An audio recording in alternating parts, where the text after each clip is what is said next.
Good afternoon, everybody, and thank you very much for joining us for this afternoon's webinar on best practices for marketing and media in your circle of influence and in your local community. Appreciate you taking time out to be with us today. And I don't know about you, but I'm thoroughly looking forward to what we're going to hear from our two resident experts as we go through the next hour.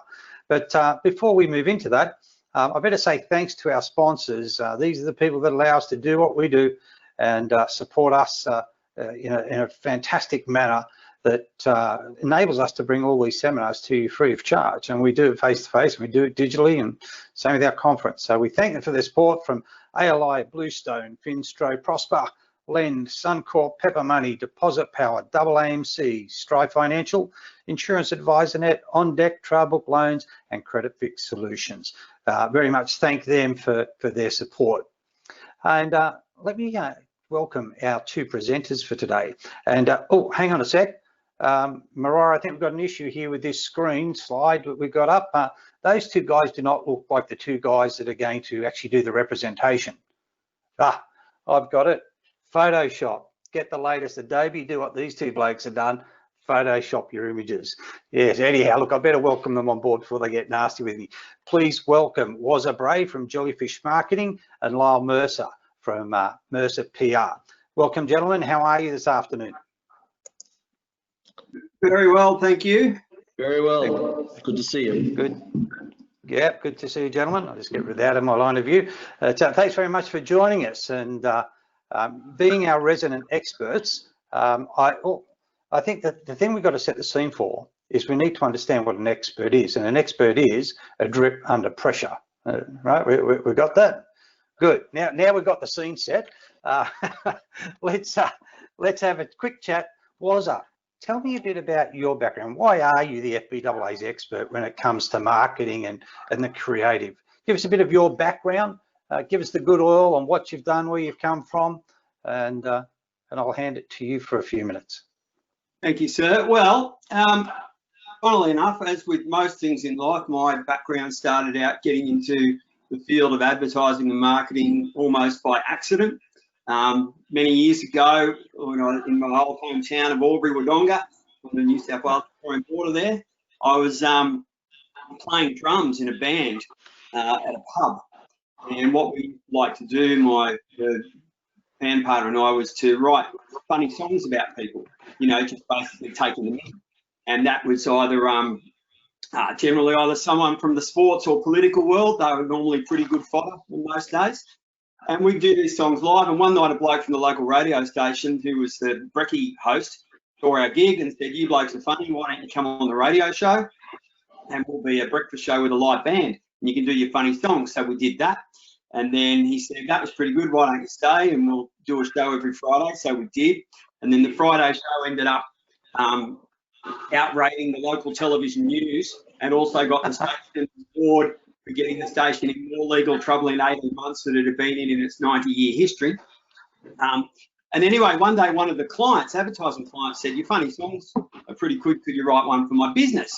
We went, "Yeah." And he said, "Oh, I'll pay you." We went, "Absolutely." And so we started writing jingles. And what it brought out was just, we found we had a talent for it, but also a real passion for finding out what makes people tick. Why do people decide to do what they do? How do messages impact people? And what's the process? And so jump forward sort of 20 plus years from there, 25 years from there, it's just been a continual journey of learning and being fascinated by and studying that process of how messages are received, how do you get through, how do you find space in people's brain, how do you get them to react in an advertising and marketing context. And then with Jellyfish, that sort of, I think I met Crystal from Jellyfish through both when she was working in radio, and then when she went out and created Jellyfish, we decided to work together and be a part of that, so as the creative director there. So obviously Jellyfish covers, looks after all of the marketing for FBAA, but we full service marketing and advertising agency. But yeah, my focus is just on that, whether it be video, radio, print, whatever it is. How do people receive messages? It's just brain surgery. And that's pretty much it, mate. That's what we do, and I love it. And still today you play the drums? Yeah. Yeah, I play. I tour with a guy. Well, back when he was on, I played drums for a country artist named Casey Barnes, and that's been great. We've been over to Vegas and done all sorts of crazy stuff. And his star is on the rise. He's probably going really well. So it's hilarious. And now 53-year-old out doing gigs that I never thought I'd do. But if you want to see of Australian life, go stand on stage at a country music festival once everybody's 6 rums deep and just watch what's happening. Yeah, might get a bit scary. And I've got to tell everyone, if you ever happen to ring Wazza on his mobile phone that goes to voicemail, you will just laugh your head off. It's the funniest thing every time. I don't know how often you change it was, but some of the stuff you've done on the Australian emblems and all the various bits and pieces on your voicemail, they are brilliant, absolutely brilliant pieces of comedy. If people are going to bother to ring you, I feel that they should be entertained. I think people should be entertained at all times. Certainly does that. All right, thank you, my friend. And Lyall, I'll ask the same thing of you, mate. Just your background and where you've come from and what you do these days. So give us the good oil, my friend. Well, I'm a lot more boring than Wazza in terms of his background. I must admit, the only similarity I could see in all of that between us is we've both been to Vegas, but he was there to make money and I probably spent a fair bit. So other than that, my background, I was a journalist in the 90s. I know I don't look that old, but I was a journalist back then, and I was a freelancer, so I used to write for a lot of the newspapers around Australia that everyone would know. And then I decided to go into public relations because it was, I guess, a bit more, at the time, a bit more profitable than the journalism field. I made the right choice when you look at the media landscape these days and the way that the digital has changed and the internet has changed everything. And so it's been a pretty interesting ride for media over the last 20 years, particularly the last few years, really. But so I've been in PR for about 25 years. I specialise, and my company specialises in corporate public relations. So we do a lot of corporate work, issues, reputation management. We do crisis communications, crisis planning. And I've done work on across the world. I lived in America for 7 years, and I did a lot of training of people over there. I've still got clients around the world. So I've dealt with media on every continent except Antarctica. Haven't quite cracked that market yet. But so we just opened an office in America. In fact, earlier this year, which has been a completed artificer so far because I haven't been able to go there. And so we chose just before COVID-19 to expand. Well, that's on hold a little bit, but we'll get there. We'll get back there. And so that's been our journey, and it's been a privilege to work with the FBAA now for probably about 7 or 8 years, I would think. Back in, I think it's 2012, 2013, I think we first started working with you, and it's a great organisation. It's been wonderful to work alongside of you. Excellent. All right. Well, thanks, I'll appreciate that. Well, let's move into the presentations, and what I'll do is we'll excuse Lyall from the stage, or the virtual stage, and I'll hand things over to Wazza to talk about the 5 pillars of marketing, and they may not be what you think they are. Over to you, my friend. So I've just realised I've got a PowerPoint slide. That's fantastic. Thank you very much, Pete. All right, yes, the 5 pillars of marketing. So these are more about overarching views and overarching things that you need to think about when you're thinking about your marketing and advertising for your company. So we'll just go through them really quickly. This will be an abridged version. This is normally goes a good hour, but let's do it in 15 minutes because that'll be more efficient. So firstly, be truthful. That's the first one, be truthful. And in today's world, you've got no choice. You have to tell the truth. There is a great saying that says, a lie gets around the world twice before the truth gets a chance to put its pants on. And that's never been more true, especially when you've got keyboard warriors out there on social media who will always lean to the negative. Negative will always outshine positive. So what does be truthful mean? It means that you need to live whatever you're putting out into the world. Whatever you're saying to your community and your world and your circle of influence, you need to live that. So from a marketing and advertising point of view, whatever your strategy promises that if you're promising that you will do something, or you will be a certain way, or you will behave in a certain way, then you must absolutely prove that and live it. And everybody in your organization has to live it as well. So your team needs to be a culture carrier.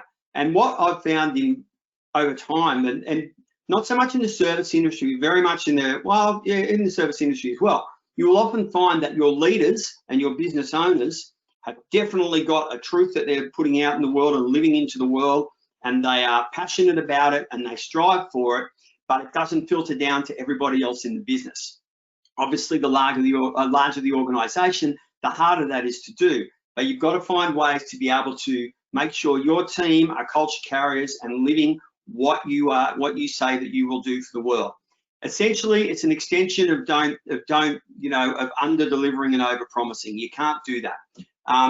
And if and when you screw up, and we all will, just make sure we apologize, fix it, move on, try not to do it again.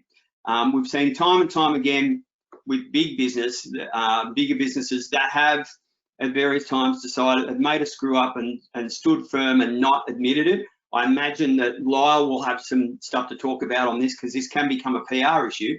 But absolutely, if and when we make mistakes, we've just got to apologize and move on, but be authentic and be truthful. All right, number 2, be thoughtful. This is about thinking about who you're actually talking to. So this is not thoughtful in terms of, oh, you're a kind, thoughtful person. This is thinking about who am I talking to? And it's not just demographics and broad strokes. I mean, it's really knowing your customers, or at least knowing what are the commonalities about them. What are their needs? What are their wants? What are their desires? What are their expectations? Now, as finance brokers, we know at the very basic form, their need will be finance, and their want will be to be able to get that finance to facilitate the purchase of whatever, etc. But it's about digging deeper into that. And where the advantages come for you when you dig deeper is you're able to start to talk to people in their own language. There's a technique we use in advertising called mirroring. And mirroring is simply this: when someone gets to the end of a message, when they're hearing or seeing or reading or viewing a message that you are putting out there, an advertising message, your intended recipient gets to the end of that and goes, wow, that's exactly me. These guys know who I am, because that's where you create connection. So, and also defining who is your best customer. So the other mistake we can make when we're not being thoughtful in terms of marketing and advertising is we can try and go for everybody. John Singleton, he, the advertising guru, Singo, he had a theory that said, if you chuck enough stuff at the wall, some of it will stick, which is fine if you've got $1 gazillion to market with. But if you don't have $1 gazillion, you need to be more choosy. So who is your best customer? In our early jingle days, when we were writing radio jingles, and that's all we did with my band partner and I, we realized we did some research. We looked at 12 months worth of sales and who was our best customer? And we found that our best customer was typically a family-owned business, 1 to 10 employees, doing 1 to 2 million a year in turnover, been on radio for 6 months. They were our people because A, they've been on radio, they're spending money on advertising, so going the next level and getting a jingle for their creative, they'll be up for that. B, they've got a business that's doing okay money. C, there's only the couple of people to make the decisions. Because for us, the death knell for us was any business that involved a committee to make a decision on a piece of advertising or creative, you might as well just repeatedly punch yourself in the throat, because that would be much more fun. So think about who's your best customer. Are they your highest yielding customer, or are they the joy to work with and easiest to get across the line customer? Because they're the people you really want to be targeting to. And sometimes your highest yield just isn't worth the trouble. And sometimes your most fun customer just isn't worth the yield, but you really enjoy the process. So you have to think about that. All right, that's being thoughtful. Number 3, be generous. So generosity can take many forms. It can be your time, maybe it can be product related, especially if you've got some generosity coming from your product providers. Maybe it can be service to your offer, maybe it can be community involvement. It doesn't mean discounting. Discounting is not generosity, and we probably don't do that in this industry anyway, but it's got to mean something to you. So it can't just be a token gesture. because you'll lose your enthusiasm for it. It won't be authentic, and that will shine through. And I want you to think about perceived value. There's things you can do that perceived value. For example, for us, it used to be we'd do people's message on hold for free, as long as they were happy for me to be the voice of it, because it took us, 20 minutes to do, but it had a high perceived value for our clients. Perceived value, is there something that you can do that's not incredibly costly to you, but has a high perceived value for your audience, and will carry well through your advertising and marketing? And perceived value is hilarious, because if you think about it, we are all out of our minds. We will happily pay $6 for a double shot caramel frappiato whipped whatever coffee, but we won't, which takes 40 seconds to make, but we won't pay $1.99 to buy a song, because that's too expensive. We demand it for free on streaming, which has taken months and months to make. We will, and we've all done this, I reckon, we will spend an extra 10 or 15 minutes finding 10 cents off a litre in petrol, unless you're using, someone's expense card, when we care a little less. But you will do that. I've seen people do it over and over again. I've done it. You think about it, 50 litre tank, 10 cents a litre, you're saving $5, you've taken 15, 20 minutes of your time, just because the perceived value around petrol. Even 20 cents a litre is $10. It's 1.5 of your fancy coffees, but we'll do it. So look for something that's got an option for you to be generous, but you've got to love it. You've got to want to do it. It's got to feel great for you as well. All right, that's generosity. So be truthful, be thoughtful, be generous. Number 4, be strategic. So strategic is about thinking about what you're doing for a period of time and being consistent with it. So as we all know, brands are built over time. Brands take years. Brands are about building your brand around your culture, about what you stand for, about what are your unmovables, what are your unshakables, what are the things that you will stand for forever and a day. That's who we are. That's your brand, and that builds over time. Over consistent action, over long periods of time, will tell you, people will come to know what you're about. And all the iconic brands in the world have been built over 10, 20, 30, 40, 100 years. So you want to plan ahead, and you want your branding to be consistent, but you also want to have the flexibility to react to an opportunity. So when you're setting out your marketing and advertising, you want to think, your brand is always consistent. So you want to check in that you're being consistent to your brand and your brand values and who you are as an organization. But you want to have the flexibility to react. So for example, right now, there's probably the ability to react around the government's announcement around the grant for renovations and home builds. That's going to hopefully fire up the market in some way. So how can we react to that? Maybe we saw it coming. I'm not sure. Maybe it was for me, as someone sitting outside the industry a little bit, I'm going, well, that's an interesting idea that was just announced. There's a lot of changes happening right now because of the situation we're in. There will be opportunities to react to those. So you brand with consistency, and then you have enough left over in your budget or in your thinking or in your timing to be able to look for those opportunities, those well-timed opportunities that come up, and leverage those. And how do you work out which of these work and which of these don't? You need to measure. Everything you engage in, you need to measure. It's part of your strategy. You've got to be able to measure the effect of something. Biggest mistake I see people make is they don't measure on the way in or on the way out of any campaign that they do. And if you're not measuring on the way in, on the way out, you need to have a defined way of measuring, did it work?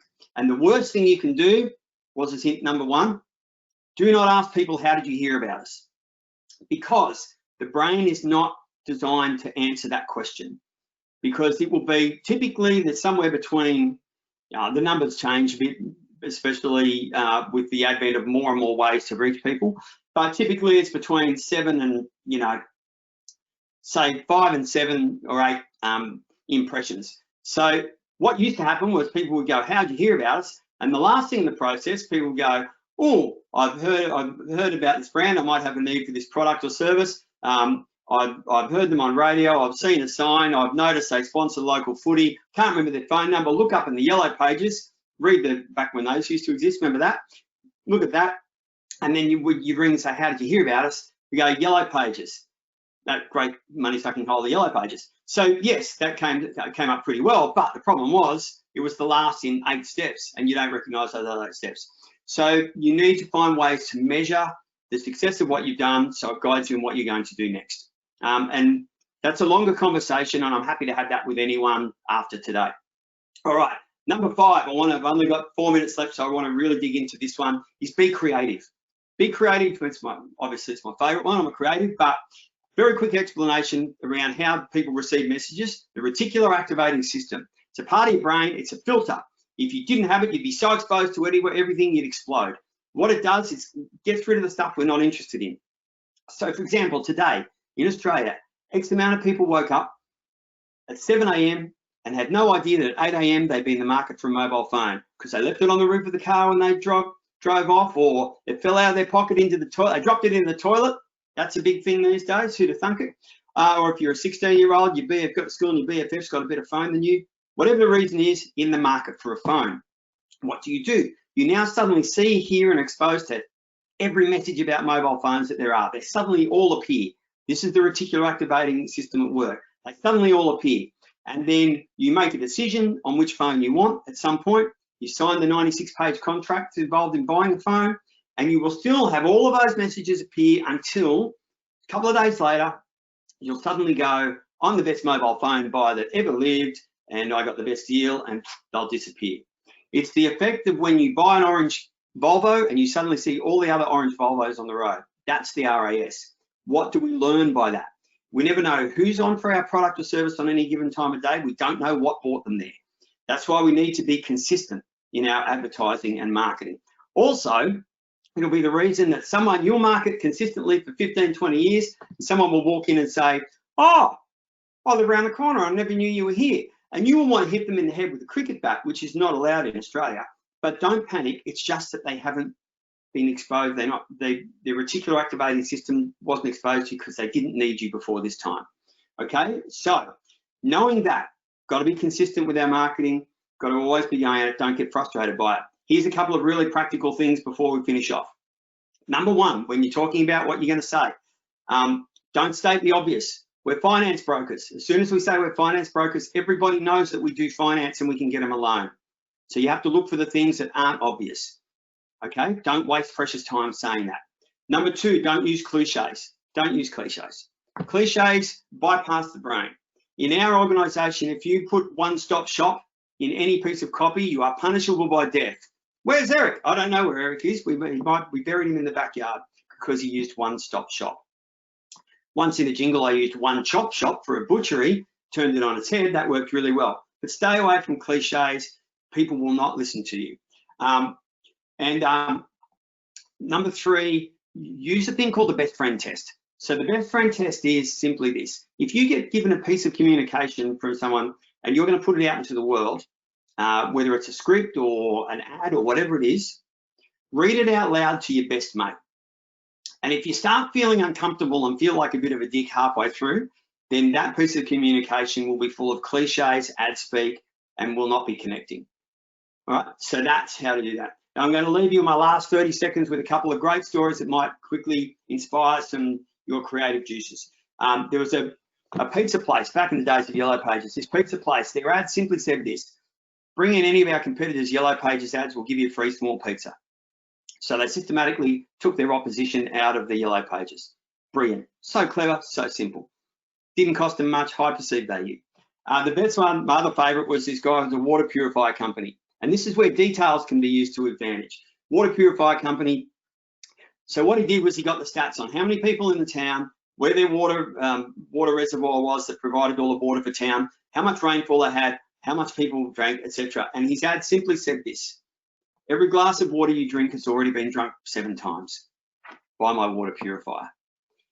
So that's it. It's just brilliant. There's magic in the details there. You can find those ways. So to conclude, be truthful, be thoughtful, be generous, be strategic, and be creative. They are the 5 pillars. And again, if we want to deep dive into that or talk any more, I'll be happily to chat with anyone at any time, or we could just have a conversation and people will be able to put you in contact with me. And now that I've gone 44 seconds over. My apologies, and I will stop. Back to you, Sir Peter of Brisbane.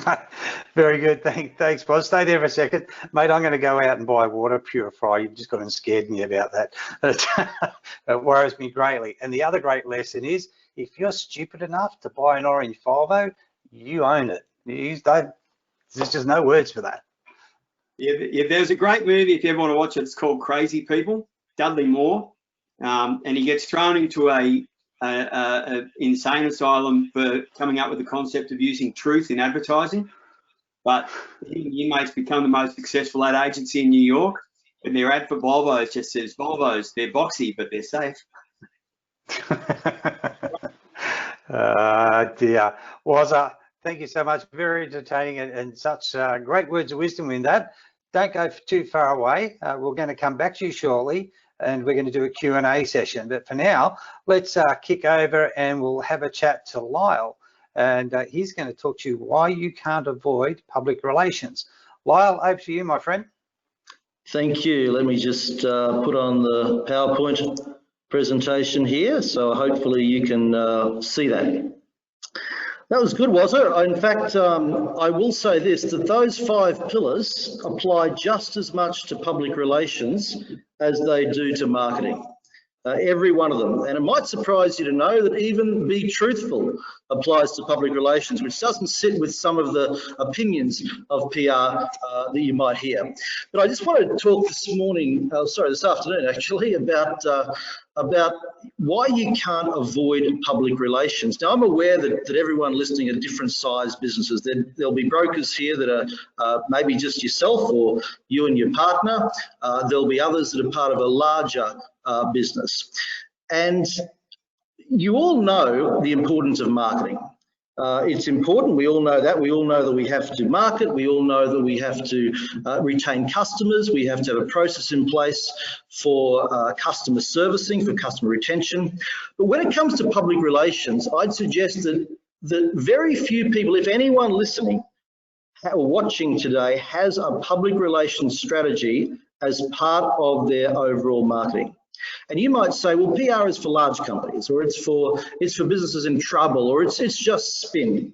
There's a lot of misconception about what PR is. And the good news is you don't need a PR company in order to do PR. So what is PR? Public relations, I'm going to make it very simple. Public relations means having a relationship with your publics. Now, another word for publics is stakeholders. And we all have stakeholders. Having a relationship with those stakeholders, having a relationship with your publics, that's simply what PR is. So before you can have a relationship with, now I call them publics, it's an industry term we use in the PR game because stakeholders I think maybe sounds a bit formal. So I like to use publics because public sounds, it's personalised, it's people. All of your stakeholders are people. So before we can have a relationship with your publics, you have to know who your publics are. And they're simply anyone you deal with. One of the things that Wazza said, which is spot on with PR as well, is that your public isn't everyone. Your potential market isn't everyone. You've got to work out who is it that you're aiming for. And just as you have to do that in marketing, you need to do that when it comes to having a relationship with your publics. Because you can't have a relationship with everyone. So who are your publics as a finance broker? Clients, potential clients, home buyers, car buyers, small business operators, the asset finance. They're the obvious publics, but then there's aggregators, there's lenders. You need to communicate with them as well. Remember, we're not talking about marketing here, we're talking about communications, we're talking about PR. The FBAA is a public, your industry association, your staff, your employees. All of these people are people that you have to communicate with. And if something ever goes wrong, or if your reputation is questioned, these are the people that you'll need to talk to and communicate with and believe in you. These are people who have to believe in you through those times. PR is about your message. What is your message? Who do we want to hear it? How do you get it to your publics clearly? And how do you ensure it's not misrepresented? So in a nutshell, public relations is very different to marketing in that it's about communication. PR defines how you communicate with people, specifically your stakeholders. Now, while in marketing, you're trying to achieve a direct revenue. So your expenditure, I think Wazza said, monitor your return on investment. PR is different. PR is longer term. It's about building trust in your brand. It's about building your reputation and building your credibility and then protecting that reputation. And irrespective of your size, whether you're small or large, you all need reputation because people only deal with people they trust.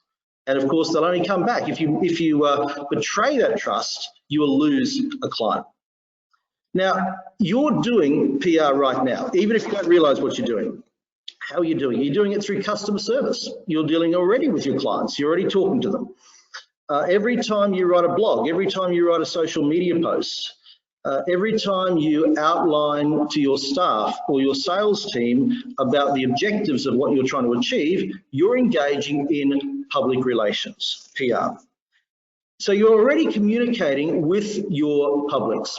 The question I have for you is, are you doing it well or are you doing it poorly? And that's the only question we have to ask because we're already involved in it. Are you communicating in a way that builds trust with your publics?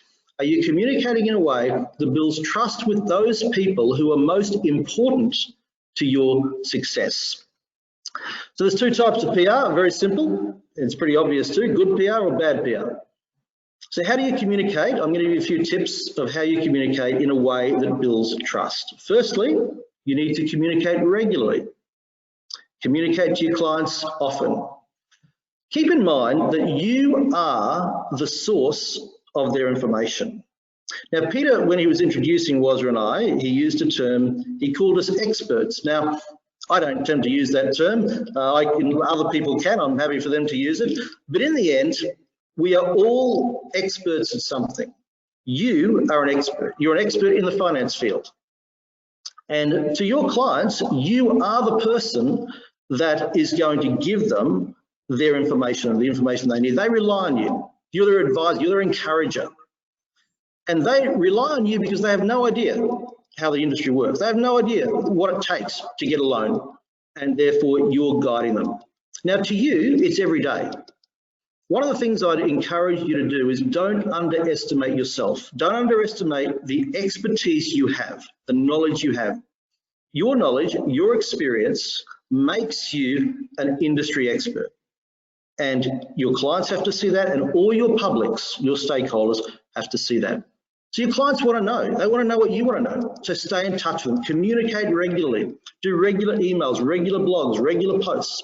Whatever you need to do to tell them that you've got their best interest at heart and you are the source of their knowledge. Now, keep in mind this, if you're not communicating with them, someone else will be. The banks will be. Other brokers will be. They want to be, everyone wants communication. I want to know, as many of you would be, I'm a frequent flyer with Qantas, not that I've been using it in recent times, but I get a lot of information from them. Now, some of it I look at it and I see the headline, it's about health insurance or something, and I'll just delete that, I'm not interested, I've already got that covered. But there's other things I get from Qantas and I go, that's interesting, I'm going to read that.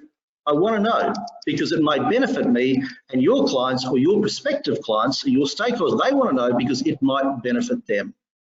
So what should you say to them? Well, keep them informed. Tell them what's happening. Tell them what's happening in the marketplace. Tell them what's happening, new developments. Are there government decisions that might affect them? Are there things that are happening that might help them? And what are you doing to help them? Now, if you're a member of the FBAA, I'm assuming many on this webinar are members, tell your clients, remember. You might think, well, why would they care? To you, it's normal. To you, okay, well, I'm a member of an industry organisation. That's fine. But your clients, they need to know that because they need to know the benefits to them because there's credibility, it gives you credibility. There's protection, there's dispute resolution avenues there. It gives them a source of protection. So tell them if they don't know, they won't be able to have the same amount of trust. So the more you tell them about what you're doing for them, the more trust then they will have in you. If you've done training that gives you extra knowledge, tell them how it can help them. They don't care about your training, but they do care about how your training will benefit them. What does your training do that can help them in their journey through life in terms of borrowing and finance? So communicate regularly, build trust, build credibility. Second point about communication is to communicate clearly. So don't talk in industry jargon. Now I know there's a lot of industry jargon in the finance industry, and I've many times when we work with the FBAA, of course, as Wazza said, I think he brought it in this as well, to talk in a language that people understand. Now, when you're talking to your peers, sure, you can use acronyms, you can use all those things, but don't use it with the general public. Don't be long-winded. Make sure your publics understand what you're saying. Now, remember, if PR is a relationship with your publics, it's the same as a relationship with your husband, with your wife, with your partner. And that is that if you don't communicate effectively with them, well, there could be negative ramifications, and there probably will be. It's the same with your publics as a business. Communicate clearly. The newspaper, The West Australian, earlier this month, one of the journalists wrote an article, and he titled it "Utter Nonsense." That was the headline. And he received a press release from an organisation that was notifying the stock exchange of they're a publicly listed company. And he quoted one of the paragraphs in this press release. And it's on your screen now, if you can read it. It says, the amendment of the SID follows an agreement being reached between funds manager advised by Pacific Equity Partners, Secure Assets Fund, PEP SAF as controllers of Elemental and Apex Opportunities Fund Proprietary Limited, Apex, entity controlled by Infrastructure Specialised Asset Management Limited as trustee of the Diversified Infrastructure Trust, ICG and OPSEU, Pension Plan Trust Fund, OPT, together with Apex, ICG and OPT, Apex Consortium members, pursuant to which the Apex Consortium members will take an equity position in the Elementary Group holding structure. That was in a press release. That's fair income. The journalist went on to say, what they meant is this. Private Equity Group, PEP, has agreed to cut Zenith's major shareholder, the Apex Consortium, into its $150 million takeover bid for the power plant operator. That's all they had to say. Now, sure, I understand when they're talking to the stock market, public, they have to put things a certain way. But sending that release to the media, I'd challenge any finance journalist to really understand what that meant. It's the same when you're communicating with your publics. Remember, the more jargon you use, the more long-winded you are, the less they will understand. It's about communication. Which brings me to another point. When you're communicating, it's about them, it's not about you. Don't talk about yourself too much. Talk about them. How is what you have to, if you are talking about yourself, for instance, the training that I mentioned before, how does that training affect them? How does it benefit them? Remember the frequency everyone's tuned into. What's in it for me? WIIFM. We're all tuned into that. We all want to know, what have you got to say that will benefit me? What have you got to say that will help me? And public relations, in that relationship with the public, just like with your communication with your partner, with your wife or your husband, you put them first if you're smart. This way you put the client first, you put your stakeholder first, you talk about them.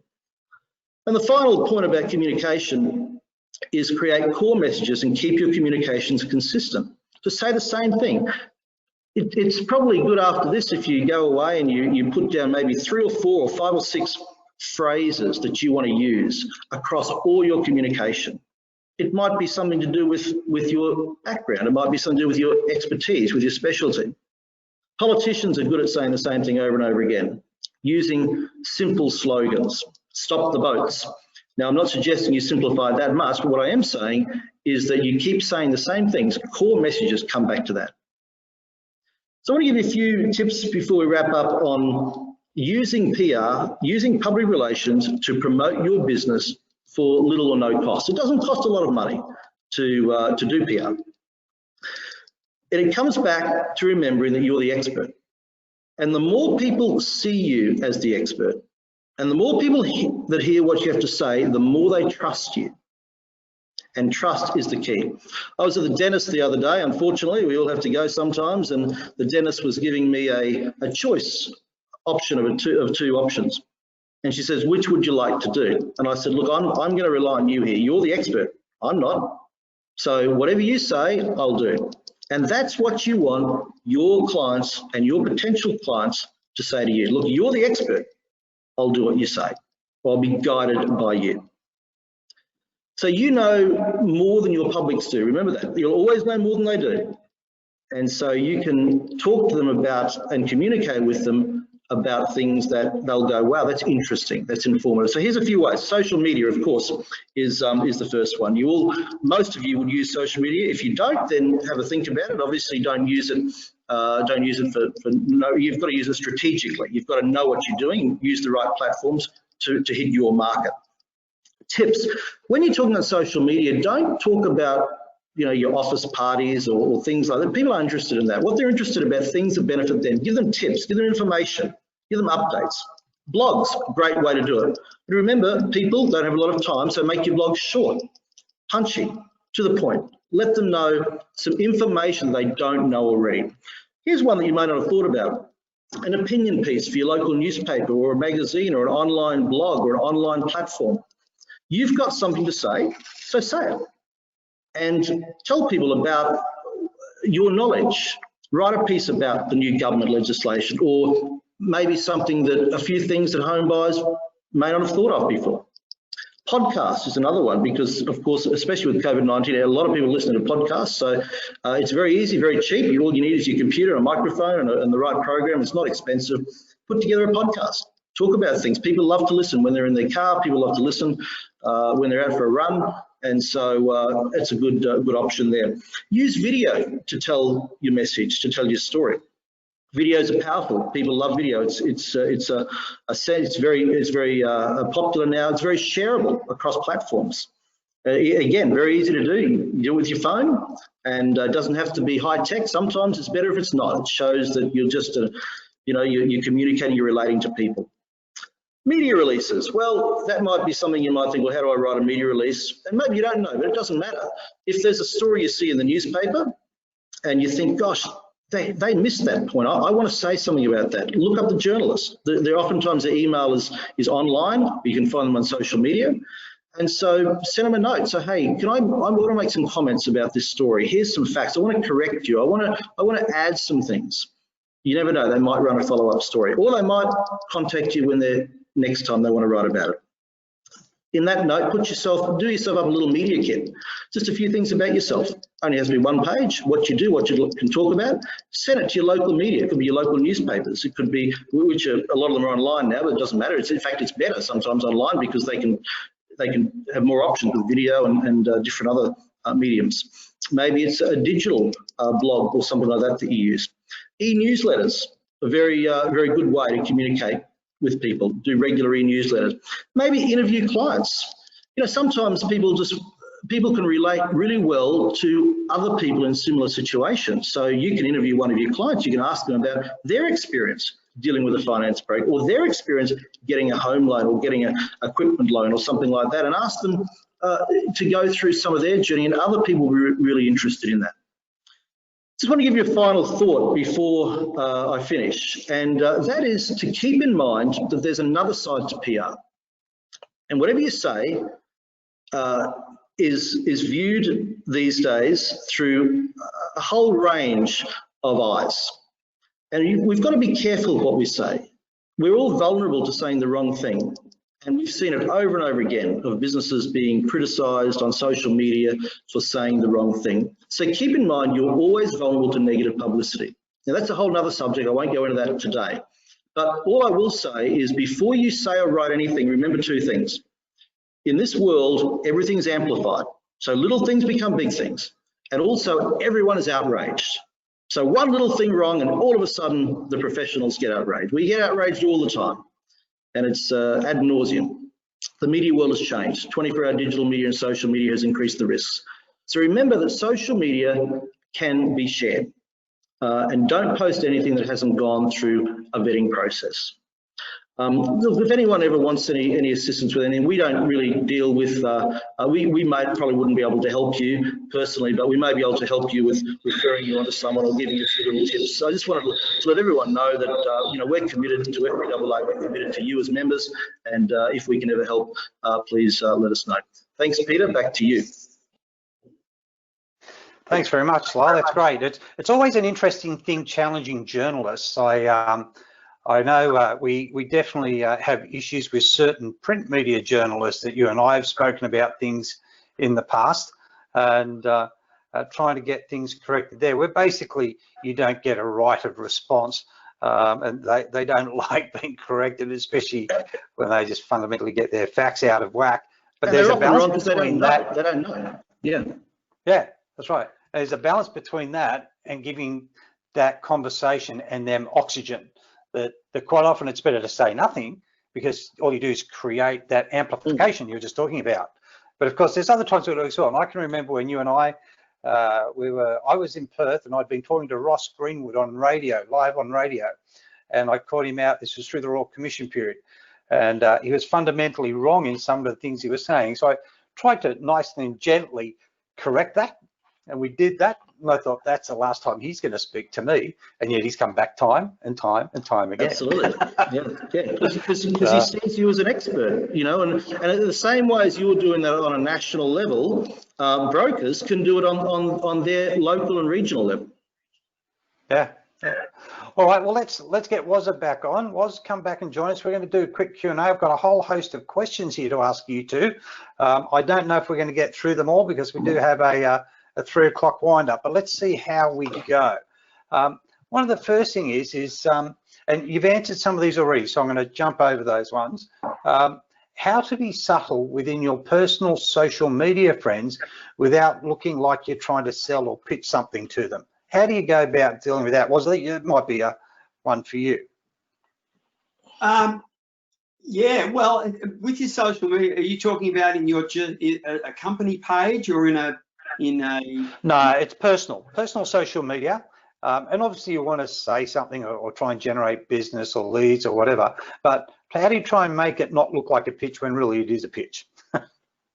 I think to Lyall's point, it's and probably to that be generous, Brel, is hand out, always think about providing value. It's all about value. If you can provide value to your core audience, and maybe it's a little tip or a little trick or and sometimes it can be a little subtle leading. It can be, hey, listen, I've worked out 3 ways to make this process 50% faster.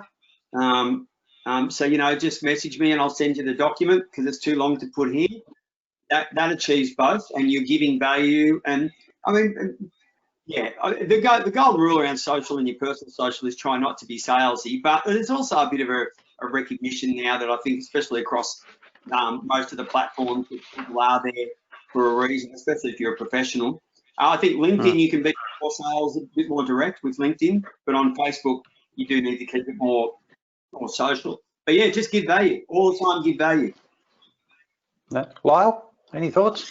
Yeah, look, along those same lines. I mean, give more tips and information. Give something that relates to them and helps them, rather than just talk about yourself. One of the things I love to be generous, because so many times in business we think, oh, we've developed this. It's our idea. We're not going to share that with anyone.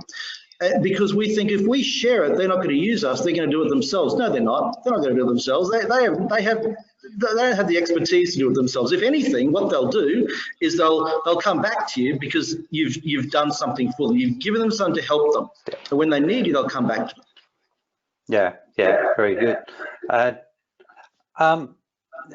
I guess on that same line, there are so many different platforms that keep springing up, and I can't remember, but you've got all the Instagrams, but you get all these new things popping at the time. Is there sort of somewhere that makes sense that if you're a finance and mortgage broker, this is a platform that will potentially work well, or do you have to spread your wings?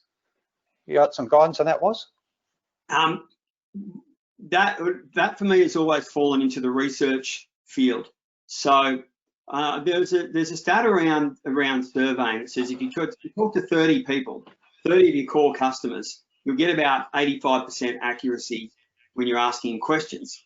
So what we always advise people was, regardless of whether it was radio, television, social media, print, whatever sponsorship opportunities, talk to 30 of your best customers. The core customer that you want, they're either easiest to work with, or they're the biggest yield, or a combination of both. The people that you just go, if I have these were all my customers, I'd love these guys. And then just ask them questions pertinent to it. Hey, what social media are you on? We used to ask them with radio, from a radio perspective, what station do you listen to, but then when do you listen? Because radio will always try and get you to buy breakfast and drive because it's the most expensive, but you found that 70% of the people you're trying to talk to, well, I turn it on once I get home and make a cup of tea after I've dropped the kids at school. So, you know, social media, you can get a lot of accuracy by asking questions, and it can save you a ton of and so it probably doesn't matter so much what's trending, but more so the research of what your demographics on. Yeah, it's all research, and the general rule of social media is pick one. Pick the one that you're going to be that's going to relate best to your customers or to your audience. Maybe two, but they're a beast. Once you start feeding the beast, you've got to keep doing it. You know, it's one post a day or a minimum 1 or 2 a week, and that can get really tiring, especially if you're trying to come up with good content all the time. So yeah, don't spray and pray. Get direct and just find out. Remember, it's not about you. It's about the people you're trying to talk to. Where are they? Where your audience? Yeah. Don't spray and fade. I like that. Did you want anything to that one, Lyall? Well, I wouldn't use TikTok unless you're going to have a dance unless you're going to wrap the message down. Hey, Wazza's the TikTok man. Let me tell you, he's got some great songs. I've heard of them. Well, the key is to know your market and to know which the platform. So, for instance, a platform like Twitter, to be honest, I mean, journalists and politicians use Twitter. But it's not really a platform where people are going to have a serious engagement with you for business, for a lot of, you know, for someone like a finance broker. Obviously, LinkedIn is a great medium. Facebook, of course, is still very popular in a lot of ways. I think, you know, platforms where you can share, you've got to know your market, you've got to know your customers. If you're going for, you know, a particular market, then each social media relates to a particular market. So you do a bit of hard. Yeah, true. First time buyers is all about Instagram at the moment, probably the younger market. Yeah. Engagement on Facebook is 60 plus, so that's a different segment of the market again. But yeah. What about Google AdWords? Is that worth the money to spend on, from a promotional point of view? For me, it's always come down to measuring on the way out, and the measuring on the way at the end of a campaign is what a lot of people don't do in terms of especially the value of one new customer. I'll give a really small example. There was a dog washing company that we did a campaign for ages ago, and it was on radio, and they spent sort of 15, 20 grand. So it was big, and they charged $15 to wash a dog. And you're sitting there at the start, you're going, right, that's an awful lot of dog washers we have to book. But their numbers told them this: when they get a new customer on to wash their dog for the first time, they will generally get that dog washed every 2 weeks for the life of the dog, which the average across all breeds was 7 years. And they would also buy at least 1 or 2 other items off them, like food and all of those sorts of things. So a new customer was actually worth about $2,000, $3,000 to them. So it's really about knowing, you know, try it, test and measure, try it, know what your outcome needs to be, but be realistic about your outcome. I've seen so many people get to a thing, end of a campaign, and go, man, we got 5 new clients. Yeah, but hang on, they're going to be with you for the next, you know, every time a dentist gets you a 10-year-old kid who's got, you know, likes lollies, they might as well go and buy a new Mercedes. Like you never change dentist unless you move town, right? So it's that measuring, Pete. You've got to measure on the way out. And what we tend to do is get really busy and head off into the next thing and go with our perception of whether it worked or not, rather as opposed to the hard numbers. And I suppose then that sort of plays. You should have a, you know, is it important to have an active LinkedIn or Facebook account? I guess it comes back to the same sort of tests and measures, yeah? Yeah, absolutely. I mean, with social media, you get out of it what you put into it, and it takes a little bit of time. There's always a lag as well. You know, if you don't put a post and suddenly everything's going, it's about the way the algorithm works. The more often you're there, the more you're going to come up in people's feed and all that sort of stuff. So and the other thing about Facebook, at least, is that it's constantly changing. So everything you do this month, as soon as they change the algorithm again, you're going to have to, you know, tilt and work with that a little bit. But a lot of Google AdWords can work, radio can work, sponsoring your local footy team can work. It can all work. You've just got to measure whether it's going to be right for your market, and then on the way out, be realistic about what did you get from it and did that meet your expectation. Hey, Lyall, you know, a lot of us live in the metro city sort of areas. Is it worth being involved in talking to media if you're in a larger city? Will they actually listen or want to listen to you, or is that maybe wasting time? Yeah, no, I think if you're in a regional area, it's obviously there's some, it may be a bit easier in some ways because there wouldn't be as many brokers in a regional area and they're looking for stories. But keep in mind this, the media is always, even in a city, they're always looking for talent. They call it talent. Always looking for someone to talk about something. And sometimes, I mean, obviously you've got yourself as representing an association, but sometimes they want to speak to a broker. Sometimes they don't want to speak to an industry. They want to speak to someone on the ground who's dealing. And so by notifying the media that you're available, now they don't know where to look. Oftentimes the media will ask, you know, us as in PR, do you know someone? They don't know. They don't want to just randomly choose someone who may not be good on television or not be good on radio. What I would say, though, if you are going to go into radio or TV or do something like that, you do need to be prepared, and you do need to get a little bit of training so you're not caught off guard or you come across right. So I would suggest if you're going to put yourself out there to do a little bit of training first so that you're not completely embarrassed or humiliated. But it's absolutely, even if you're in the middle of Sydney or Melbourne or Brisbane, you know, any other city, it's worth it because they're always looking for talent, and sometimes it might be a story they've got you there on the file. You'll just get a call one day, hey, can we talk to you about this? Yeah, excellent, great advice. I've done one or two of those little training courses in my time, Mr. Lyall.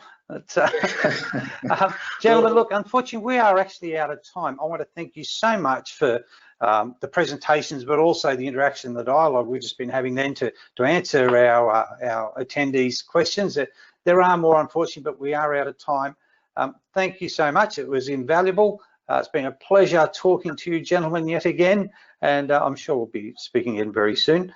But thank you so much for joining us this afternoon. Thank you. Wonderful to be here. Appreciate it. Pleasure. Thank you. All righty, folks. Well, that's it for this afternoon.